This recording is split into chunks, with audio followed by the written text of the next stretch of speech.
Denzel Beats.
I do not know how motherfuckers do it.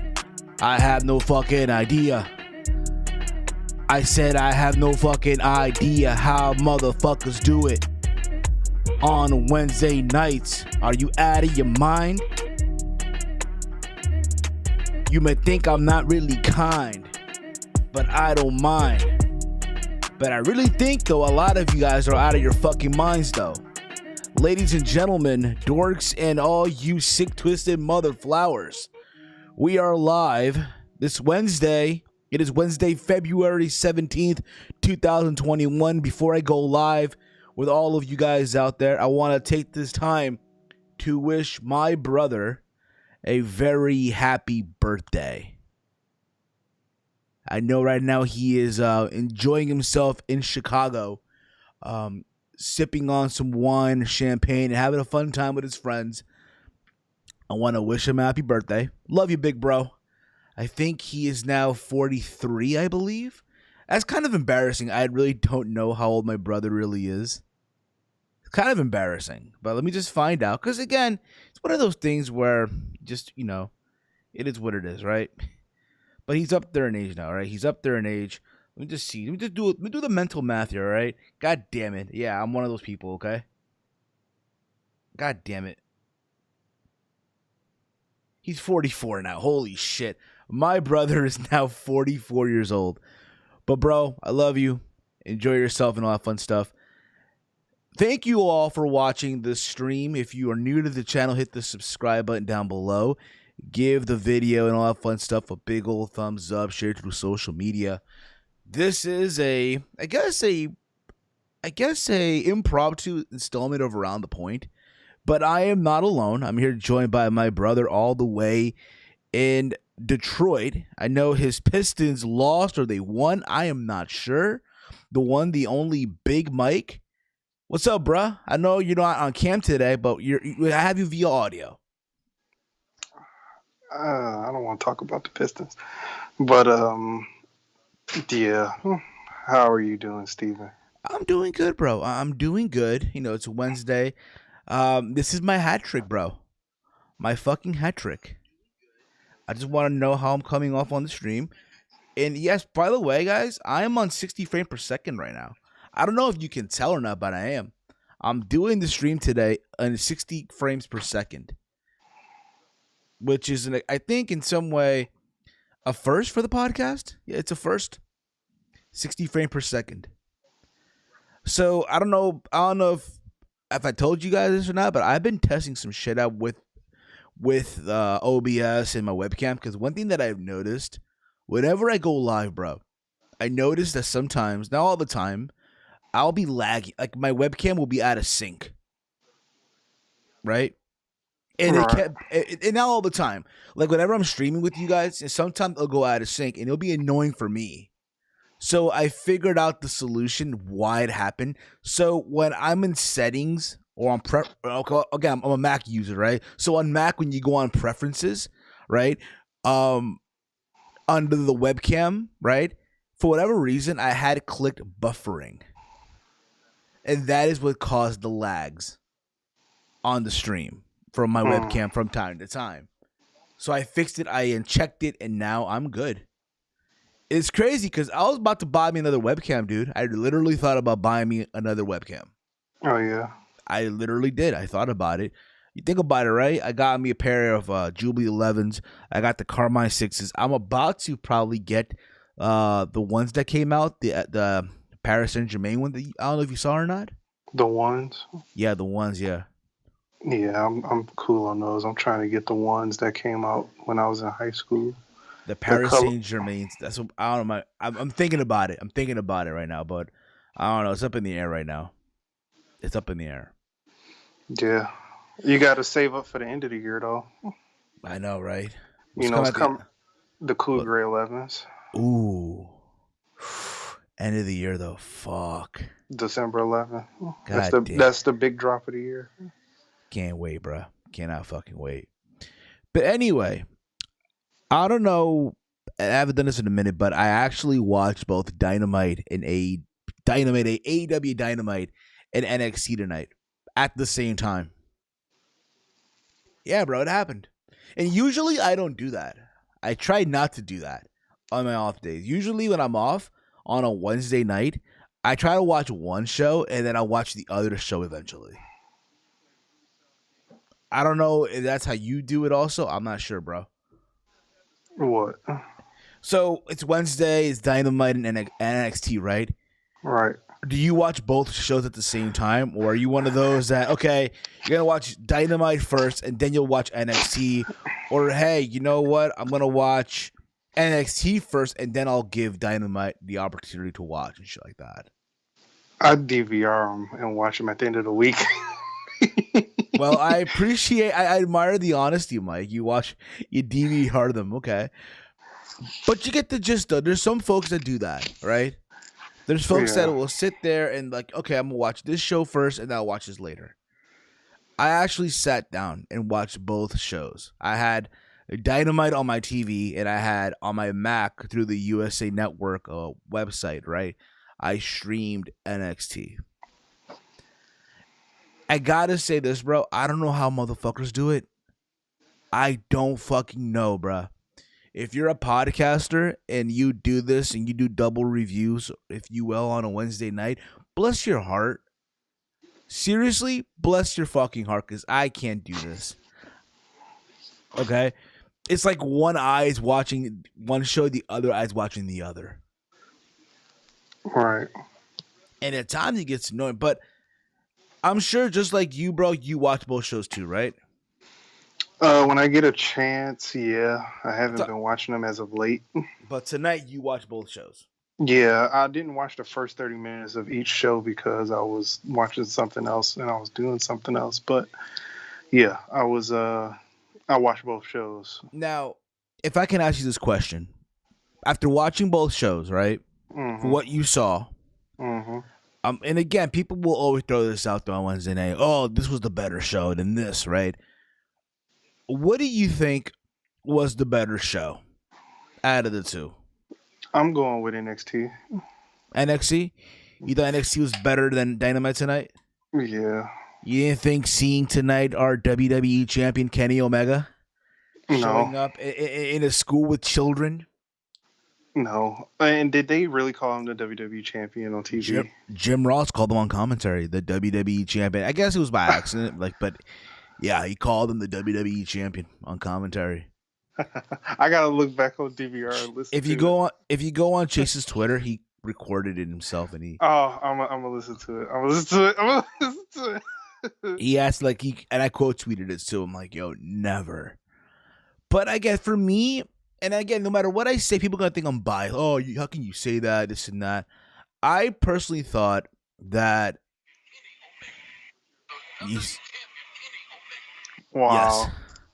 Listen, I thought both shows were good to an extent, but it's like I always say, okay? It's like I always say, when it comes to AEW and NXT, AEW is like the rough draft that you give your professor in college. Yeah. And you know for a fact you're gonna get all these red marks on your paper on what you need to correct. Right. NXT is the final presentation you give in when it's due. Right. And that's basically what I got from it. And again, I thought both shows were good, but if I had to pick one over the other, I'm going to go with NXT. Yeah, and they'll probably get another 500,000. They probably will. They're probably going to get, and again, if I'm predicting a winner right now, I'm probably going to go with AEW getting another win. Yeah. But even if that, let's just get this out of the way right now, okay? And I hear all these people talk about this shit every single week. Oh, AEW beat NXT in the ratings every single week. And there's times where NXT wins. It's rare, but it happens. But both shows can't even get 1 million viewers. Right. So what the fuck are we celebrating here? Well, what are we dancing around or, Well, a lot of people do that moral victory. Hey, look, 1.2 million fans watched wrestling on Sunday combined. That's a win. Okay, and guess what? 5 million people watched Young Rock on NBC. I know, and I was one of them. I didn't even get to watch it yet, bro. It's good. I mean, all of the stories you've heard already, they're just reenacted. They're reenacted. Okay, fair enough. Yeah. Just Just reenacting. just letting you know. I believe it. Listen, I believe it. And This is for again, the casual person that has never heard The seen Rock rest. say these. No, not even seen wrestling. Just haven't heard his interviews. So it's basically everybody hates Chris meets Is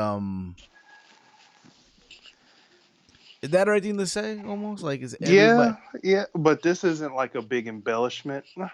okay? It's Fair probably enough. gonna be slight embellishment, but yeah, it's like everybody hates Chris meets I don't know. what was a true story TV show? Um, Because it's not a cheesy show at all. yeah, not a cheesy show at all. I get that. That's a good question, bro. I would say is like everybody hates Chris, but with wrestling almost. Yeah, it's like everybody hates Chris meets WWE. Basically, yeah. But I'll watch it eventually. I'm gonna give it a shot. I'm gonna give it a shot. But anyway, I know we're prolonging this shit. Yes, we reviewed both shows, and I ask all of you guys that are watching, that are listening, what have you, what do you thought was the better show out of the two? Chime in. So, Mike, I'll tell you what. Let's start off with Dynamite, okay, All right. and then work our way to NXT. So, Dynamite, this is coming out of Daly's Place, okay. The show kicked off with Hangman Page and Matt Hardy versus the TH2. Let's just get this out of the way. Jack Evans did a botch here. A huge bot. They went for the 450 and literally didn't even hit Matt Hardy. It's like he went for the move and he barely hits him. And then again, it happens. Okay, no one's perfect in wrestling. No, there's no unless you're Kurt Hennig. Okay, but I think at the end of the day, when it comes down to this, right, the match for what it was worth, it was just there to get people, I guess, excited, if you will.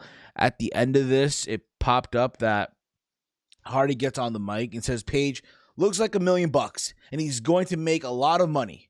Hardy says he's going to make 30% off, 30% of it. And he'll be making money too. He's very happy that Page decided to sign with him. Page said he had some friends who told him to keep an extra set of papers up his sleeves. Page says Hardy should have looked at those papers a little closer. Hardy says that he just sent it over to the lawyers. Page has the Jags mascot come out with the papers that Hardy signed. Hardy reads it over and says it's not for a talent management contract. It's for a match at Revolution. If Page wins, he'll earn Hardy's first quarter earnings. Hardy calls Page a carny. He asks Page to put up his earnings as well. Page responds that way we have a match. Have a money match, but they're calling this the money match. Hardy then tells Page that he's not finished, and they shake hands. And under the mascot suit, bro, it was Isaiah Cassidy from Private Party, and they attack. Hardy tells TH2 he'll pay them to beat up Page, and out of nowhere, out came the Dark Order, including -1. And they make the save. For Adam Page, and they clear the ring. And you see this whole thing where they're staring at each other, and they make peace. But again, this whole thing of Adam Page joining the Dark Order is not happening. Still. Mm-hmm. But there's that. Mm-hmm. For what it was worth, again, we know this. There's a money match coming up. Big money match. Big money. Okay. Big money match here, bro. Where's Floyd Mayweather when we need him? In Vegas. In Vegas, yeah. But still, there's that. Again, Revolution's on March 7th on a Sunday. So there's that too. We get backstage Santana and Ortiz to talk about how tonight it will be the first title match after being in the company for 18 months. That's sad, right? Yeah. Think about it. Santana and Ortiz have been so long. Again, they've been with the company for so long now, right? There was all this talk when they were in TNA. Oh, they're the best tag team in wrestling at one point. And they're in AEW, and now they're getting a shot to tag titles. Right. I think that's sad for me. Yeah. I think that's kind of disappointing. It's like, yo, they deserve better, right? But I'm happy that they're getting a shot. Don't get me wrong. They said fear is the reason they haven't been afforded that opportunity. MJF then takes the mic and still wants an apology from Sammy Guevara about what happened last week. Chris Jericho tells MJF to shut up, and we all saw MJF goading Sammy week after week. Jericho says some of it's MJF's fault, but most of it is Sammy's fault. Y2J says ultimately Guevara's stupidest decision was quitting the Inner Circle, and that he's dead to Jericho.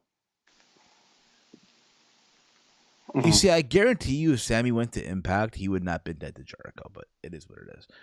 Jericho hypes up Santana and Ortiz about tonight's title match. Because remember, at Revolution is going to be Jericho and MJF versus the tag team champions. Right. Now, did you watch that part, Mike? No. Of course. We get a recap of the matches from the tournament. Again, they're doing a women's title tournament, right? From Japan and from the US, right? So we saw the Japanese bracket on Monday. I didn't watch it. I doubt that you watched it also. No. Exactly. None of us did. But here's what I know about this coming I guess Monday, right? This Monday is going to be Tay Conti versus Nyla Rose and Britt Baker versus Anna Jay. Okay. Here's my thing. I get it that, yeah, they're giving the tournament its own platform. That's fine. But wouldn't you want to put this on Dynamite? Granted, some of the matches we saw tonight were on the tournament, which we'll get into in a sec. I don't know if you saw that or not. Which I have a lot to say about that. But it is what it is. But yeah, there's that. I mean, I want to say a couple of things that you spoke over about whatchamacallit, Proud and Powerful and this tournament. Go ahead. The reason why, Proud and Powerful are just now, getting a title shot is because they have too many teams that were not worthy of getting a title shot early. Like the Luchasauruses and the Best Friends and every other team that comes in there, like the whatchamacallit, FTR. Even though FTR is worthy, but they wasn't worthy as soon as they walked in. Like they kind of walked in, had 2 title matches and one on the second one. Yeah, that too. And then with this women's tournament, he said they're putting it on Dark. Well, some of these matches are on Monday, which I don't agree with. I mean, again, if this is the U.S. side, granted, there were matches tonight, like Serena Deeb versus Riho, which we'll get into in a bit. But I would hope that they put all these matches on Dynamite to, hey, give it the time that it needs. But it is what it is. What are you gonna say, Mike? Yeah. So nobody watches Dark. And I think the reason why they put a lot of this on Dark because they probably value their internet fans more than their TV fans. Yeah, they're casual fans. I don't know why that is. This could be on a Monday though on YouTube apparently. I guess. Yeah, that's what I'm saying. It's like half the stuff that they put on there. Like this shouldn't be on Dark at all. This should be a televised TNT tournament for the masses to see, so you can kind of put over your women's division.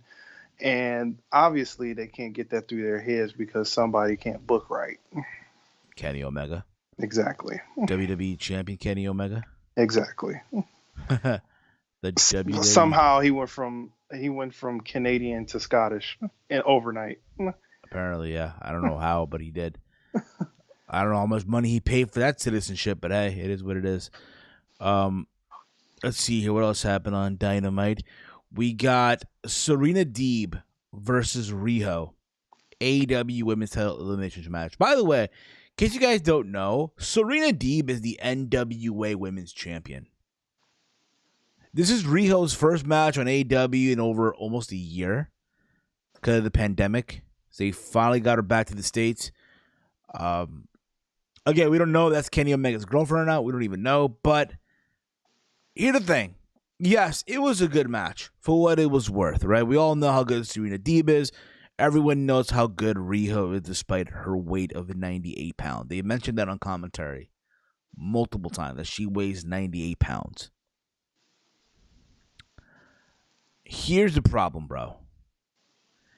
You eliminate the NWA Women's Champion in the opening round. Mm-hmm. Yeah. Yeah. What the fuck, bro? Yeah. That's my thing. What the fuck? They eliminate the NWA Women's Champion in the opening round to someone who, listen, I get it. Riho is the first AEW Women's Champion. I get that. Yeah.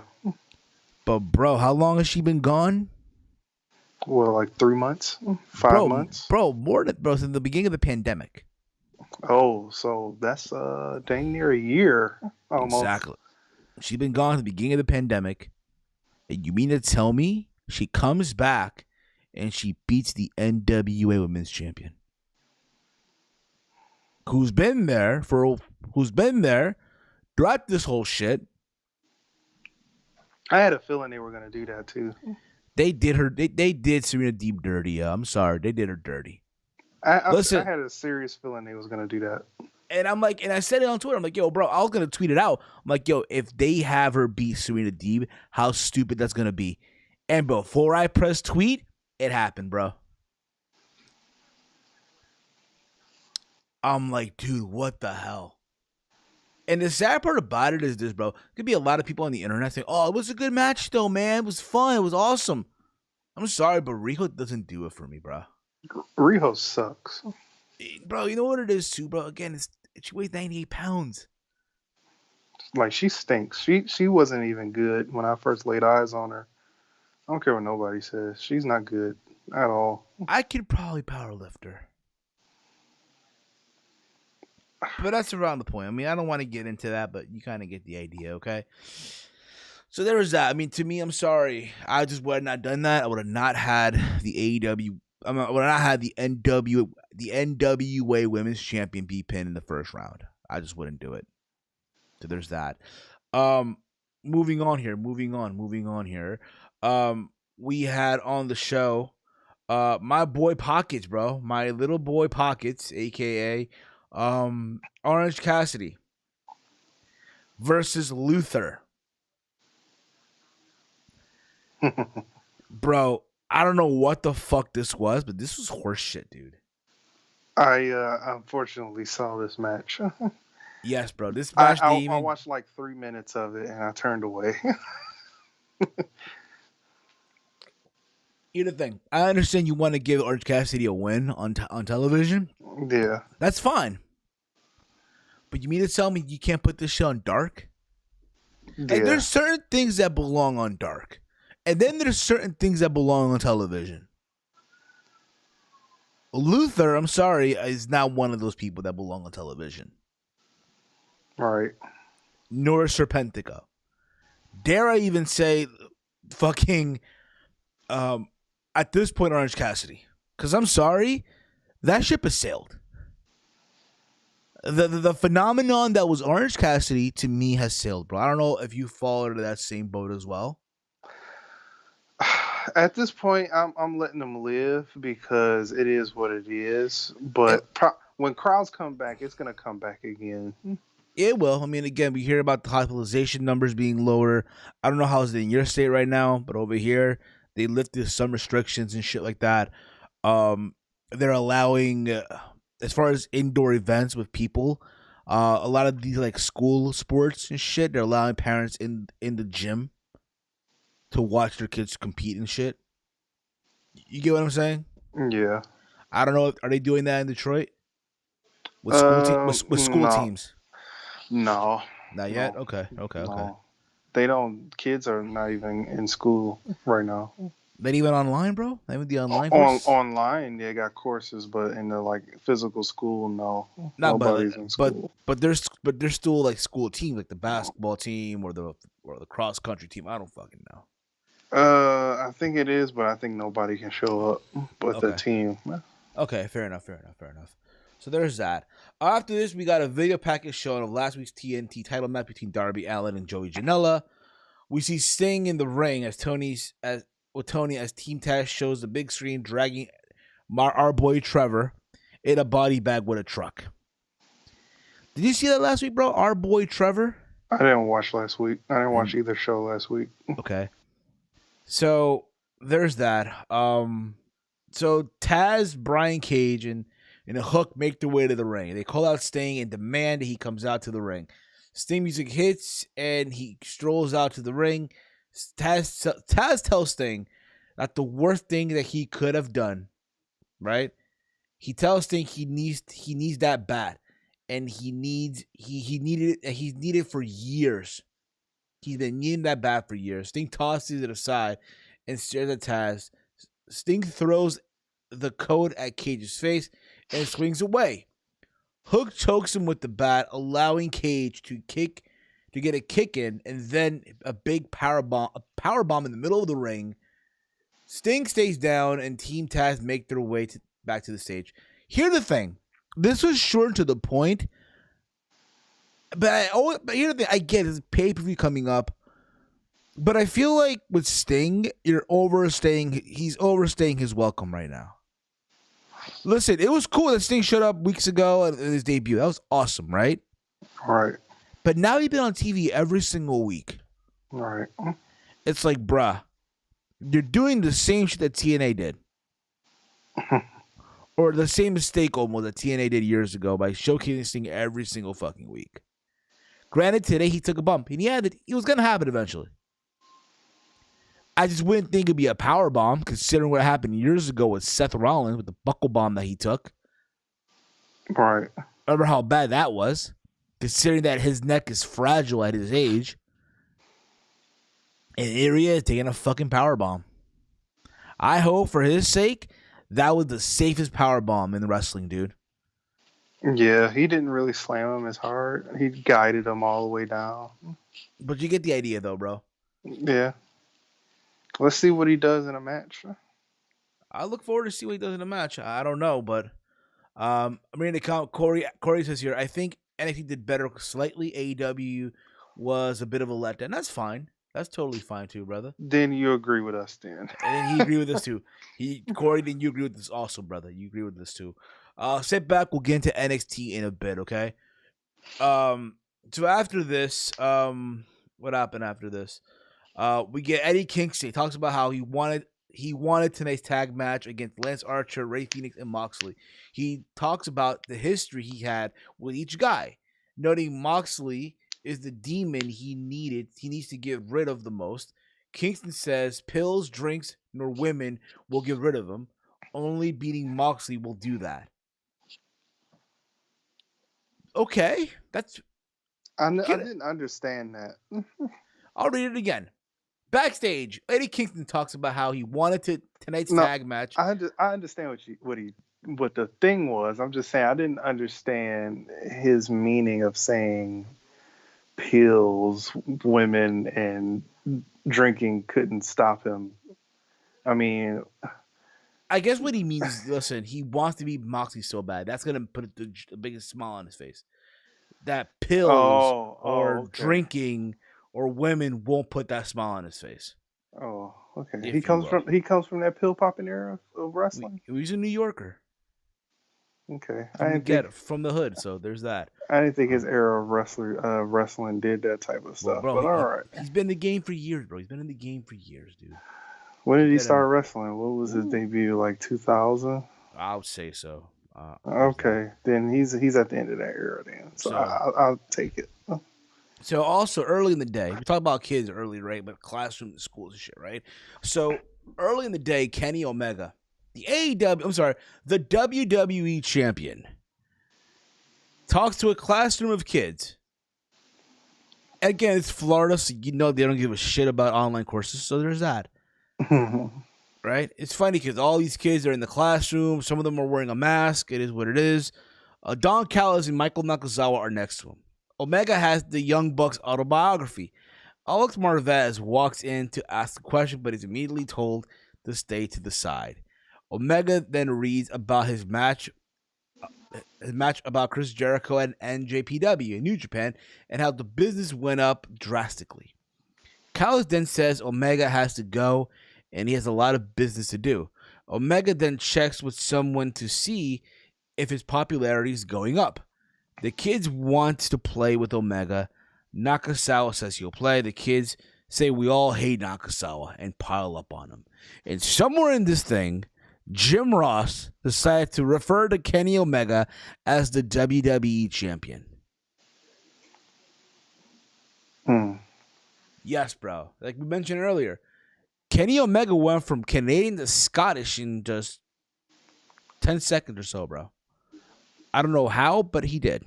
Yeah. Now, I will say this. Listen, I love Jim Ross. I think Jim Ross is one of the legends of the wrestling business, right? Part of my childhood. But, bruh, at this stage of the game, bro, this ain't it. I'm sorry. I'm pretty sure for a lot of the guys in AEW, right, having Jim Ross call their match has to be a fucking honor. And it is. But, dude, you can just tell that Jim Ross is sitting there, bro. He's just getting a check, bro. Yeah. He just sitting there getting a check. He ain't worried, bro. Oh, again, he's gonna get the money, bro. He doesn't give a shit. He doesn't give a fuck if he butchers anything. He knows the fact that the money mark in Tony Khan, Twisted Tony, is gonna get him. Is gonna give him a check anyway.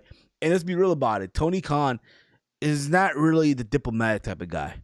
He's not the kind of guy that'll drop the hammer, if you will. Yeah. It's okay, man. You did your best here, okay? It's okay. But yeah, Kenny Omega is a WWE champion. I don't know when, but he apparently defeated Drew McIntyre. I don't know how, but it happened. So there's that. There's that, Mike. Your thoughts overall, Mike, on that segment? I mean, I didn't see the segment, so from what it sounds like, it happened. Yes, but there's that. Okay. From there we go to the Young Bucks versus Santana and Ortiz for the AEW World Tag Team Championships. I thought the match for what it was pretty good. It was like similar to what they did many months ago. I think it was at a Full Gear where they had that tag team match on pay-per-view. Right. Pretty good, right? Not as good as that, but you kind of get the idea. Somewhere in this match, they hit the Street Sweeper for a crazy near fall. You literally thought Santana and Ortiz were walking out the tag team champions. Really? And eventually, Nick Jackson scores a victory for the Young Bucks with a roll-up pin. So there's that. The Young Bucks get the win. They're still tag team champions. After the match, the Inner Circle immediately attacks Matt and Nick Jackson. In a backstage area, you see Kenny Omega, who wants to help out. Callis holds him off and says he has an idea. He whispers something to Anderson and Gallows. The Good Brothers, they head off. Brandon Cutler tries to help, but he's dropped on stage. Jericho and MJF apply a submission to the brothers. Good Brothers make their way into the ring, and the Inner Circle decide to head out. Jericho decides to talk trash to Papa Buck and gets shoved away. By the way, yes, both the parents of the Young Bucks were at ringside. I saw that. In the front row. Yeah. MJF says he'll pay for that. So there's that. I mean, you got to remember at the pay-per-view is going to be the Young Bucks versus Jericho and MJF for the tag titles. So, in a way, I kind of get it. Fine, the win it is what it is. But this whole, I feel like now there's a pot being thickened now between the members of, I guess, the Bullet Club US, between the Young Bucks and Kenny Omega and Gallows and Anderson, bro. Yeah. What you reckon, bro? What you reckon about this? Um, I mean, I guess. You guess what the hell? I'm sorry, bro. God damn it, Mike. God I damn it. I barely paid attention to AEW. I'm sorry. At least you're honest about it. God damn it. God damn it, Mike. Anyway, where was I here? From there, what we got here? We find out apparently Brandy Rhodes, she wants to do a gender reveal tonight, and we find out that hey, it's a boy. If it's a boy or a girl, here's the thing about it, right? They come out and it's like this pink lighting that already showed that it's gonna be a girl, and it's a girl. All right. So there's that. We find out later that at Revolution there's gonna be a ladder match, and the winner gets a shot at the TNT Championship. So it's gonna be Cody, Scorpio Sky, and Penta El Sierra M. They're the first two that are confirmed for this ladder match. Because why the fuck not? Yeah. From there we get FTR and Matt versus Matt and Mike Seidel. Yeah, Matt Seidel has a brother, apparently. Who knew? Who the fuck knew? Yes. Hardwood wins the match with the big rig. So there's that. Post match, Dr. Sampson is called into the ring, but FTR takes the kid and grabs the scissors, and they try to cut Mike's hair. But the lights go out, and we see on the big screen Luchasaurus's mask that they cut off that was cut by FTR. The lights go up, and Jurassic Express is in the ring. Luchasaurus with a new mask, and he and Jungle Boy take out FTR with Marco Stunt cheering them on. Yeah. Here's the thing. I mean, it's a program that they're doing. I mean, it's whatever. Yeah. It's whatever, bro. I mean, I'm not even gonna lie to you. Most of these things, I really don't even if I did pay attention to them, none of this stuff interests me at all. That they did tonight. Well, again, bro, it's Luchasaurus and fucking Jungle Boy. And I know Chase said this earlier, and I kind of agree with him on Twitter.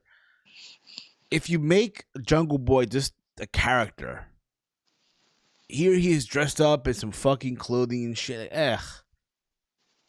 He's Jungle Boy, if you will. Yeah. Yeah. So from there, we get the main event. Holy shit. Jon Moxley, Ray Phoenix, and Lance Archer versus Eddie Kingston, the Butcher, and the Blade. We know one thing. Next week is going to be, well, in a couple of weeks is going to be Kenta and Moxley for the IWGP US titles.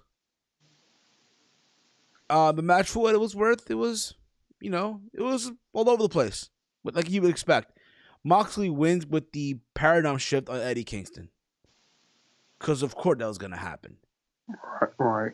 So then after this, Kenny Omega comes out with the Good Brother and they attack on Jon Moxley.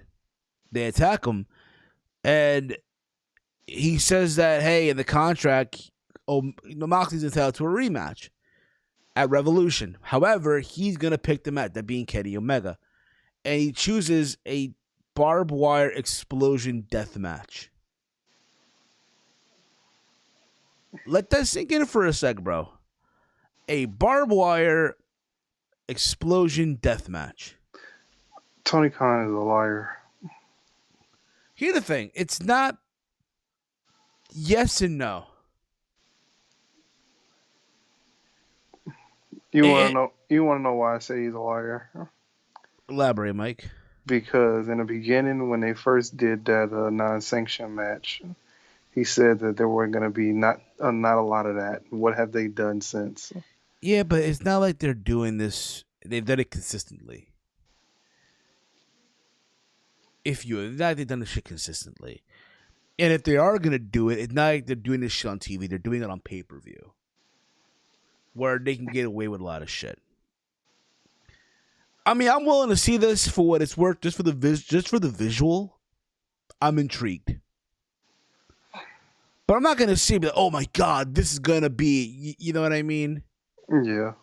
But there's Dynamite for you. Again, I thought the show was pretty good for what they try to do here. So yeah, that was Dynamite and all that fun stuff. Now let's get into WWE NXT. Asked question: why Seth Rollins come back as a heel? He should be heel in World Roman Reigns heel. Now never want him heel come back as babyface. I have no idea, brother. I think what he was trying to say, why did he come back as a heel? He should be a babyface because Roman's a heel. I guess so. I mean, I don't know, bro. I don't fucking get it, but it is what it is. Now let's get into NXT, bro. Did you watch NXT? I watched it, but like I said before, I missed the first 30 minutes. Did you care more about NXT than AEW? I watched it a little bit longer than a lot of, but I did watch like most of it that I could. Okay. Like I said before, I thought NXT was the better show out of the two. I felt like NXT was more organized than AEW, and that's kind of that's always been my big what's the word I'm looking for here? My big compliment to NXT, if you will. Anyway, this show kicked off with the video package from Takeover Vengeance and the big whole Adam Cole heel turn that happened, right? He turned his back on his brothers and Kyle O'Reilly. He attacked Finn Balor and all that stuff. Kyle O'Reilly interrupted the rundown by the commentators to call out Adam Cole. He was willing to give his undisputed brother the benefit of the doubt. But Roderick Strong interrupts him to explain that Cole did not mean to do what he did. Finn Balor then blamed O'Reilly for setting him up. So yeah, Finn came out too. So this whole thing is that, yeah, Kyle O'Reilly wants an explanation, and then so does Finn Balor by Adam Cole. And for setting him up, he got in the face of Strong, because again, Roddy was there, but Pete Dunne, Oney Lorcan, and Burch and Danny Burch ambushed all three men, and particularly focusing on the Prince. We find out that later on in the night, the main event is going to be Kyle O'Reilly, Roderick Strong, and Finn Balor to take on the team of Danny Burch, Oney Lorcan, and Pete Dunne. So there is that. But here's the thing, though. They all want to know, why did Adam Cole did what he did? I'm just down for the program between Adam Cole and Kyle O'Reilly. I was there when they had their match in Ring of Honor. I was there for that. And it was awesome. Now, to see this program, this feud on the WWE programming, the WWE platform, I'm intrigued. I'm all for it. I'm fucking all for it. So there's that. After this, backstage, William Regal commented that on Santos Escobar refusing to fight Karrion Kross. Because remember, we're supposed to get the match tonight. Santos Escobar sent in a video saying that it's going to be on his time, not on Regal's time and shit. Then Regal responded that he told the Cruiserweight Champion that the match would happen next week, or Escobar will be stripped of his title. He then made a 6-man tag, like I mentioned before, between the opening segment. So there was that. From there, we get the first tag team match of the night, playa. Women's action, we had Shotzi Blackheart and Ember Moon versus the team of the Way, Candice LeRae and Indy Hartwell.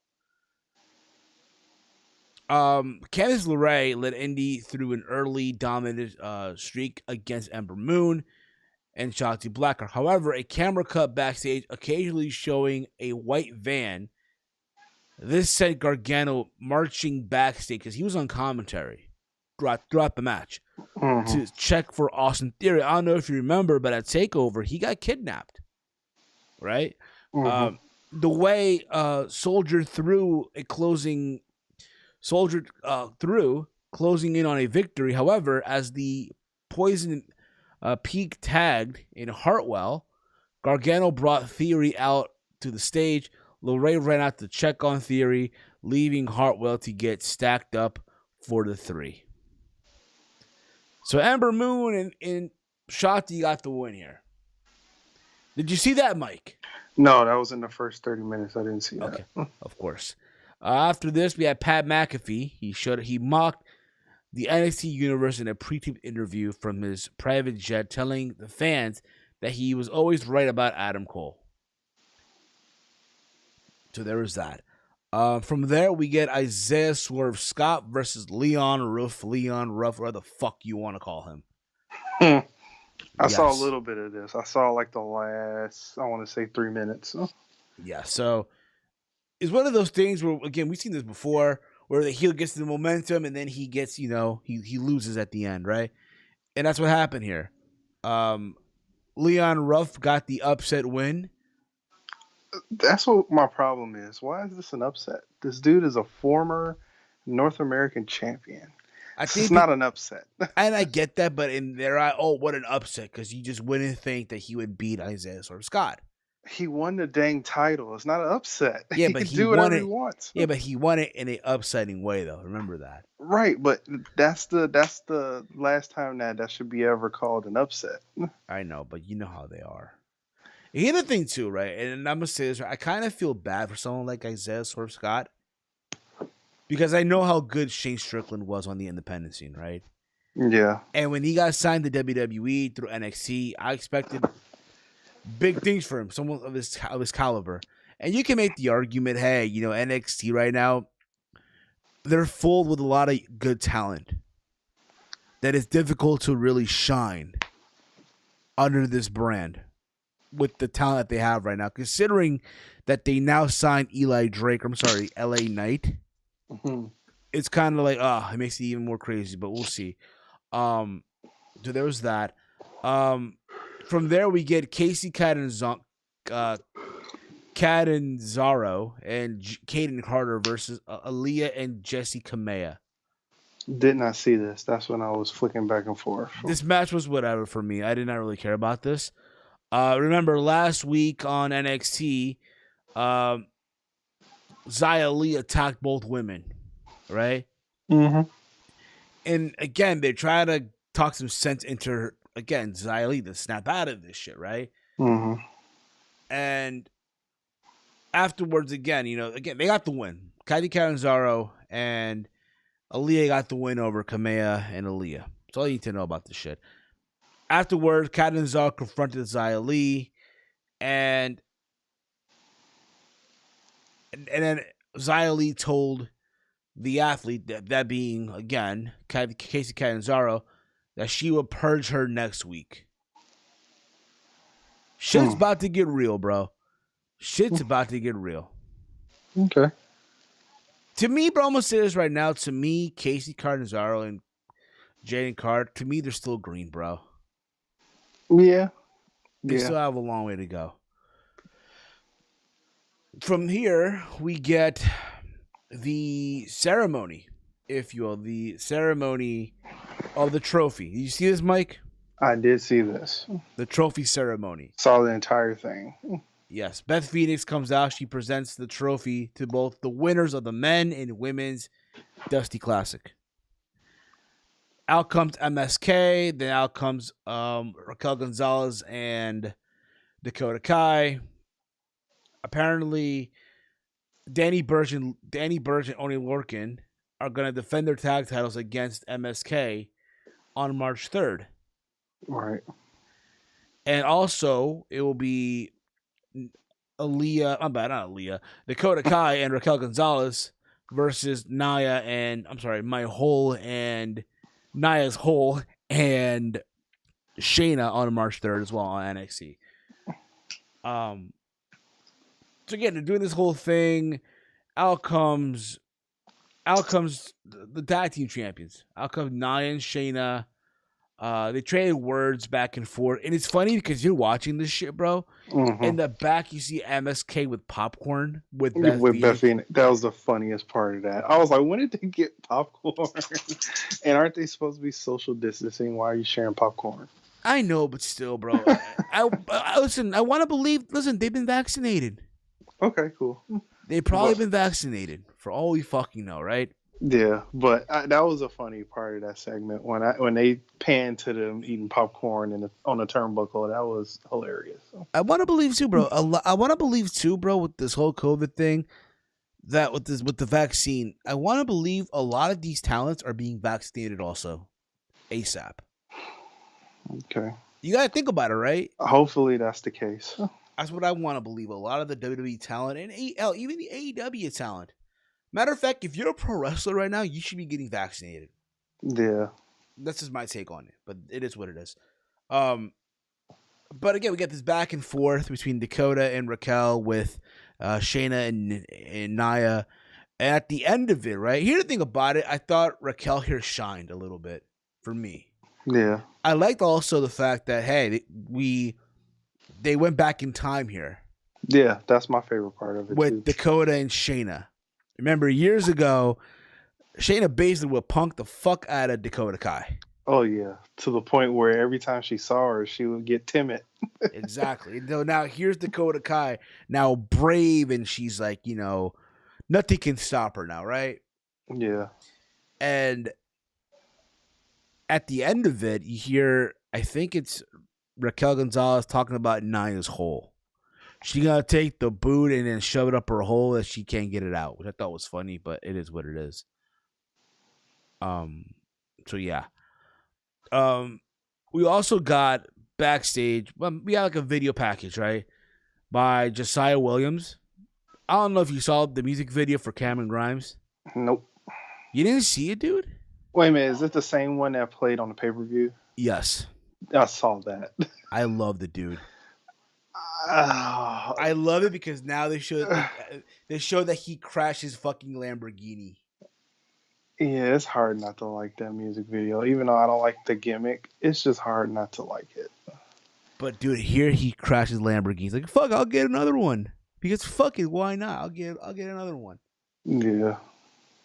Um so there's that. After this, we got Kushida and Tyler Rust going at it one-on-one. Kushida explained he was ready to go after Gargano soon, getting a warning from Bronson Reed that he was not the only one going after the North American Championship. Malcolm Bivens, who was backstage, challenged Kushida to fight Tyler Rust, who would show he was more impressive than the former number one contender.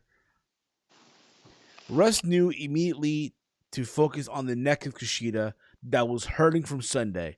Bivens was confident until the Japanese superstar showed his toughness and reserved the attack into his own focus attack on the right arm of Rust. Bivens' client won on a series of counters into an impressive sleeper, but Kushida wouldn't stay down. The Japanese superstar trapped Rust in the hoverboard lock, and Bivens called it for his client rather than letting Rust tap out. All right. I think that's different. I mean, it's not I know in MMA or in boxing you'll see like the manager throw in the towel. Mm-hmm. And again, it's different. To my understanding, he wants to invest in this client to have him fight another day. We'll see how this pans off in the upcoming weeks. From here, well, Mike, your thoughts on the matchup? Your thoughts on this whole? I didn't see the match, but I saw the exchange on the in the trainer's room with Malcolm Bivens and Bronson Reed. Okay. Here's the thing too. I like Bronson Reed. I do. Low Yeah. key. I ain't gonna lie to you guys. Low key. When I'm at the gym, when I'm running on the treadmill and shit, I blast his music, bro. His theme. I like his theme song. Right His now. theme song gets you in the mode. Yeah, it kind of does, bro. You should check it out and you see what I mean. But there's Okay. that. But yeah. After this, we get the debut of Zoe Stark versus Valentina Feroz. I have no idea who this girl Valentina is, but that was the match. Zoe Starks. Yeah. Also, I'm pretty much with you on that. I saw the replay clip of the match and was wondering who the heck were both of these people in the ring. It was a good showing, though. I mean, she got the win, like you expected. So there's that. Whatever. Um, they found a cameraman was found the home of LA Knight. So I guess the cameraman flew out to LA. That's what my understanding right now. Who cut an impromptu promo on why he was already the hottest star NXT. So there you go with that too. I just can't wait to see him wrestle. So there's that. Carrying Cross with Scarlett warned Santos Escobar that the NXT Cruiserweight Champion would not survive their encounter, whether it happened next week or backstage. Mm. So there's that. And then we got the main event. We got Pete Dunne, Oney Lorcan, and Danny Burch versus Finn Balor, Kyle O'Reilly, and Roderick Strong. This match, it's kind of funny though, right? How the main event of Dynamite was a 6-person tag, and here the main event of NXT is also a 6-person tag. Yeah, it's like they did that on purpose. Yeah, sorta. And I thought this match was pretty good for what it was worth. Again, coming up what happened at Takeover and all that stuff, and in this match, yes, bro, it happened. It fucking happened, dude. Despite the efforts of the heels isolating the faces did not work. The pace of the contest was nonstop. Roderick Strong and Finn Balor worked together with the explosive offense, even when Pete Dunne started to dissect the pair with technical offense. Due to the beatdown he took early in the night, Kyle O'Reilly was the clearest target, and Danny Burch and Oney Lorcan gladly left welts on the NXT champion for the Bruiserweight to exploit. The Prince caught the hot tag from O'Reilly, setting up for the big fight between Dunne and Balor. As a brawl broke outside, Strong saved O'Reilly from Burch and Lorcan. However, the referee got taken out in the chaos, and Adam Cole appeared to assault his former friend O'Reilly. In the chaos that followed, Balor accidentally caught Strong with the Pele kick, and Dunne took advantage to plant Balor with the bitter end to win. As Balor watched the heels gloat, Cole SuperKicked Balor at the end, and held up the NXT Championship. So basically here, this is what I got from this. Adam Cole wants a shot at Finn Balor. Mm-hmm. This is what I'm predicting. Likely on March 3rd March 3rd, we're gonna get a Fatal 4-Way. Pretty much. Between Kyle O'Reilly, Adam Cole, Finn Balor, and Pete Dunne for the championship. And whoever wins that is carrying Cross's pickings. Basically, yeah. They're going to be carrying Cross's bitch WrestleMania weekend. Yeah. If not at WrestleMania. Yeah. If not WrestleMania. I mean, I don't know. We'll see what happens with that too. But again, overall, and I said this, I'm going to say it again. If I had to pick between both shows, I thought NXT was the better show. In my opinion. But there's that. Now, listen, this is not going to happen every single week. Right. The reason why this happened is I'm on vacation from my other job, from my early AM job. Normally at this hour, I'd be in bed. So this is my hat trick. Listen, I did a Raw review. I did an Impact review. I did a review for Dynamite NXT. Tomorrow's my night off. Unless something happens, unless something crazy happens that I don't fucking know about. But tomorrow's my night off, brother. Oh, sorry to cut you off, but did you hear about the Lacey Evans stuff? She's legitimately pregnant. Yeah. I thought that was just a whack storyline that they were doing. She's actually pregnant. She's legitimately knocked up, bro. Listen, dude, it's kind of... And I said this in my Raw review. Can you imagine if you're Charlotte Flair, right? You're about to go... Let's be real about it, right? Had she not gone pregnant, at WrestleMania, it was going to be Charlotte Flair and Lacey Evans for the Raw Women's Championship. Yep. You can't tell me otherwise. Yep. And where Charlotte finally gets her win, right? Right.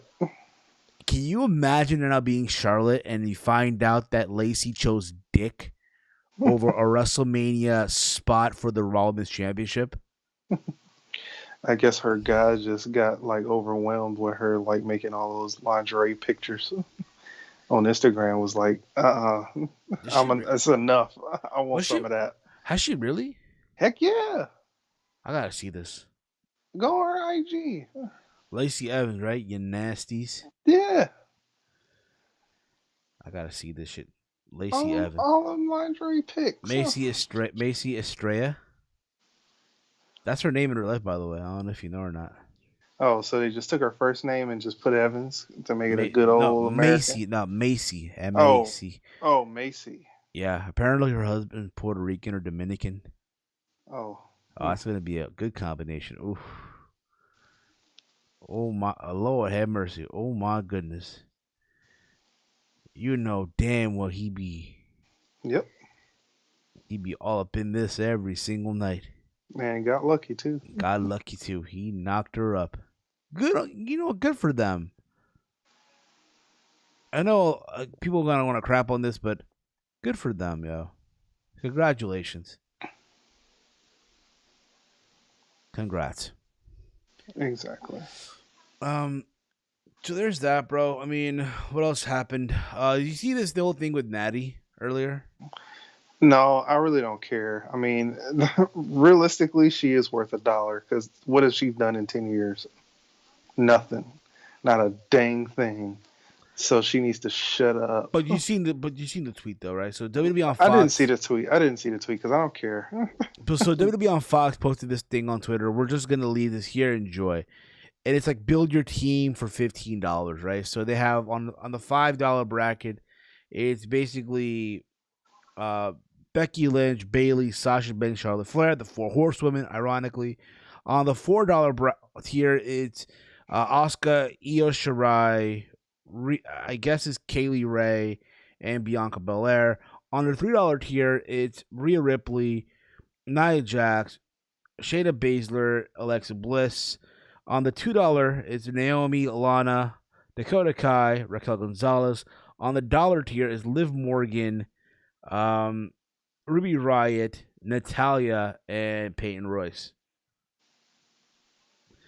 To which Natalya responded with the following, in quote, I have struggled for years to figure out exactly what my worth is, but I won't allow anyone to pick that number for me. As hurtful as seeing this is, I want it to be known that if I ever find myself under all these wonderful women, it's because I am a pillar and a foundation of what we're doing. So please keep the $1 because anyone who knows anything knows how priceless I am. Wow. And of course, bro, you would expect, bro, all the White Knights came out in full defense, bro. The snowflakes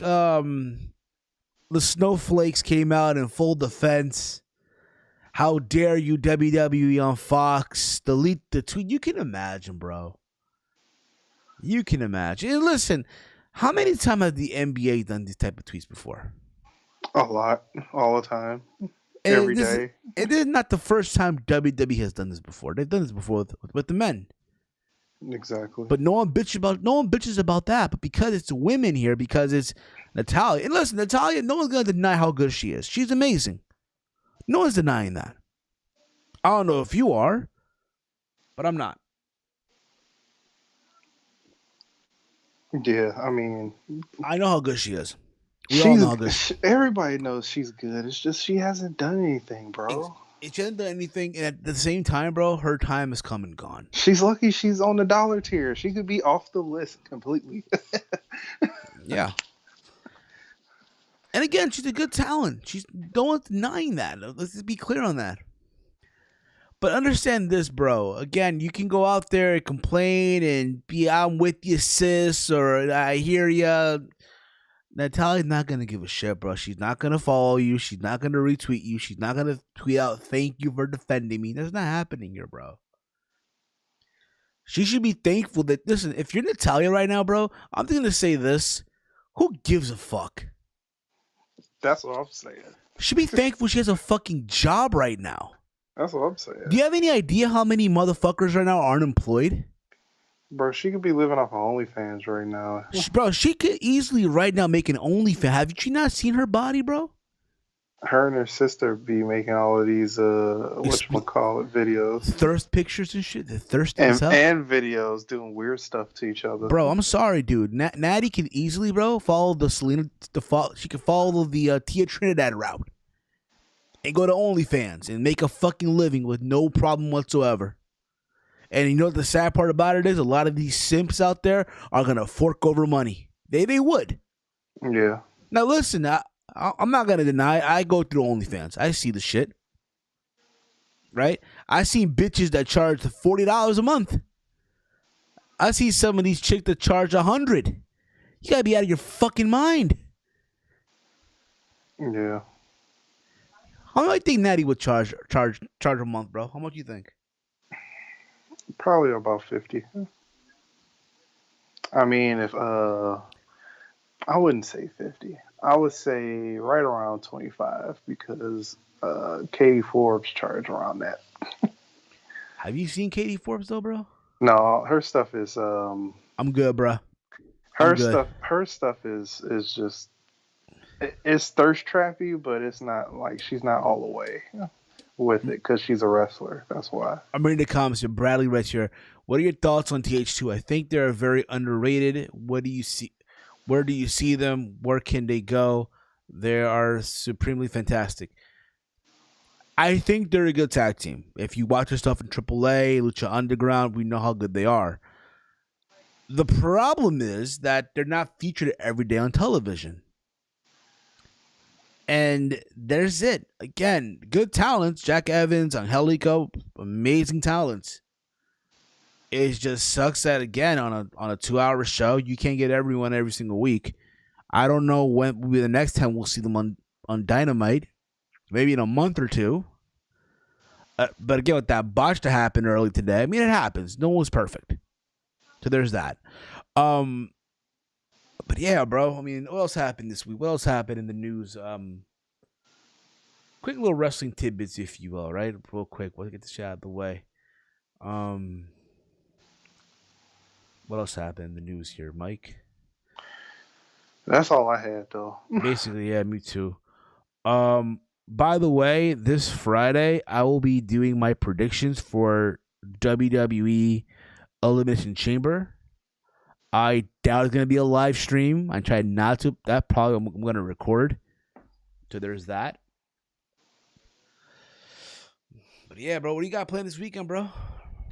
Besides work. Oh, no, I ain't working this weekend. I got Friday and Saturday off. Aren't you lucky? You lucky motherfucker. Yeah. We're supposed to get snow today. Well, tonight. Ooh. We're looking at 8 to 10 inches of snow. We're looking at about 1 to 2 inches lesser than y'all tonight. I'll trade you. No. I'll let you. Again, listen. If I wake up tomorrow, there's hella snow. I ain't going to work, bro. Yeah, but they said that it's supposed to really miss us a little bit, but we'll see what happens. We're supposed to get, like, people are panicking and shit. Like, I saw this one guy at my job show up and he bought like 24 bags of fucking salt. Man, y'all lucky that y'all can buy salt. We can't buy salt. Salt sold out in this state. And I'm like, you fucking selfish motherfucker. You selfish piece of shit. Yeah, that's ridiculous. Salt sold out in my area. Exactly. We have to have 1 bag of salt to last us for a month. Oh, bro, could be worse. You could be in Houston right now.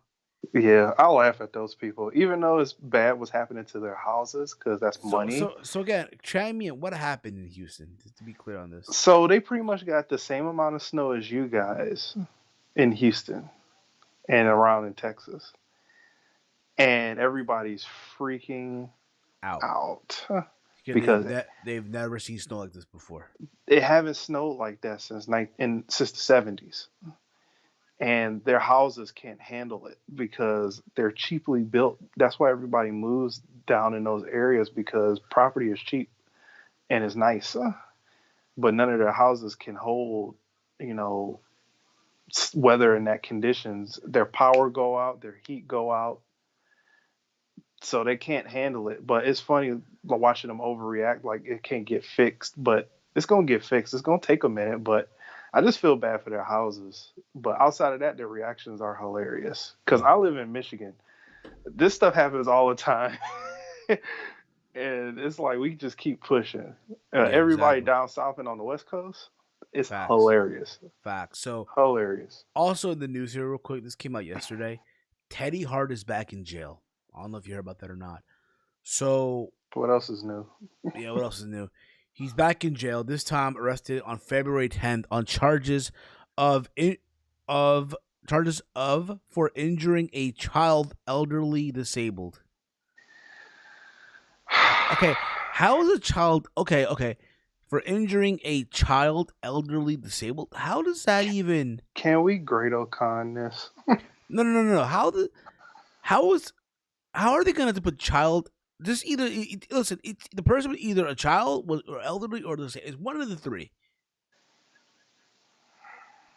I don't know. Evading arrest and possession of a controlled substance. It's worth noting that these are the same charges he was arrested for in October, which all stemmed from his December 2016 arrest and the reason he was brought back to Texas last year. It was reported that at the time of the most recent arrest in October, Hart was booked into Tarrant County Correction Center in Fort Worth, Texas, on October 22nd after being named as fugitive from justice in the state on May 4th. According to the court documents filed when Hart was facing the same three charges related to the December 2016 arrest, it was believed that the new arrest and his extradition to Texas is related to a parole violation. Hart has been arrested multiple times in recent months, starting with the February 2020 arrest for possession of narcotics. What else here? With the intent to sell or distribute, and in March related to a domestic violence incident involving girlfriend Maria Manick. Hart had been in jail in the Richmond County Jail in September 2020 in relation to violating a house arrest order stemming from the arrest in March. Hart was scheduled for a hearing in Richmond, Virginia in October, but it was ultimately canceled and has been extradited, booked in Tarrant County Jail.